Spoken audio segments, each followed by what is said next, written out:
Del Evangelio según San Marcos, capítulo 2, versículos del 23 al 28.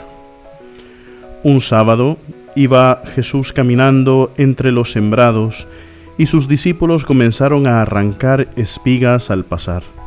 Entonces los fariseos le preguntaron: ¿por qué hacen tus discípulos algo que no está permitido hacer en sábado?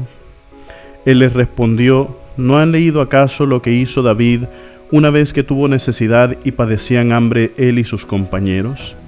Entró en la casa de Dios en tiempos del sumo sacerdote Abiatar, comió de los panes sagrados que solo podían comer los sacerdotes y les dio también a sus compañeros.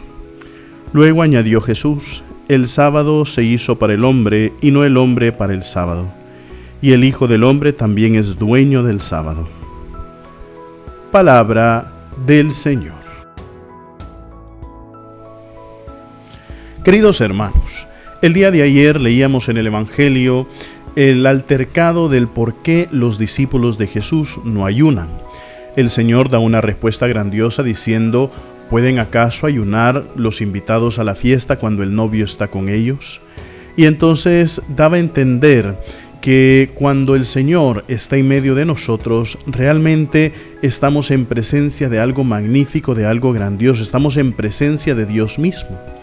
Por eso, una de las cosas que nosotros no podemos hacer, queridos hermanos, es ayunar de la Eucaristía, de recibir la Eucaristía. ¿Por qué? Porque al final el que termina dañándose somos nosotros mismos.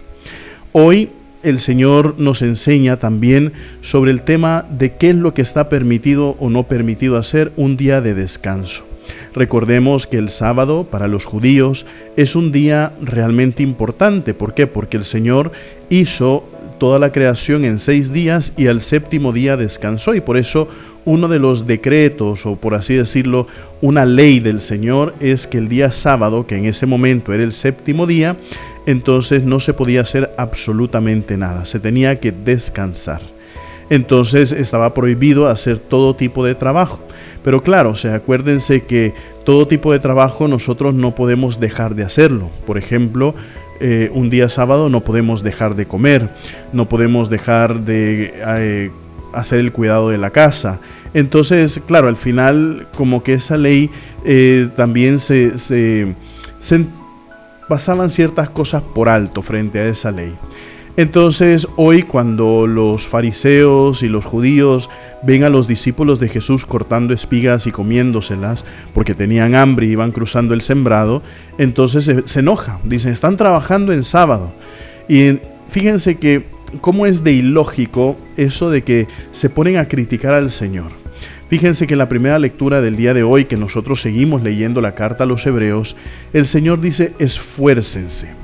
Esfuércense por mantener el mismo fervor, la misma diligencia al momento de que van pasando el tiempo, van pasando los meses, van pasando los años. Entonces, al momento de prestar un servicio, al momento de manifestar al Señor, manifiesten siempre ese mismo fervor y esa misma diligencia.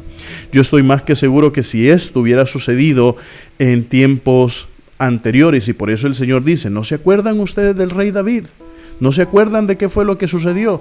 A él no lo critican. Claro, porque en ese momento tenían el fervor y la diligencia del Señor y sabían interpretar la ley a la luz del Señor. Ahora están queriendo interpretar la ley a la luz de la lógica, a la luz de la razón. Y acuérdense, queridos hermanos, yo lo he dicho muchas veces, nosotros no podemos encerrar la ley del Señor en un cuadro, sino que la ley del Señor tiene que ser interpretada a la luz de la fe y a la luz de la libertad, según la acción o según la situación que nosotros estemos viviendo en ese momento. Por eso, ahora y a lo largo de esta semana iremos viendo eso, cómo el Señor nos enseña que al usar la razón y al usar la fe, nosotros podemos aplicar la ley del Señor en las situaciones diversas en las que nos encontremos, sabiendo que es Dios quien ilumina nuestro camino al andar. Recuerden, mis queridísimos hermanos, nosotros somos lo máximo para Cristo.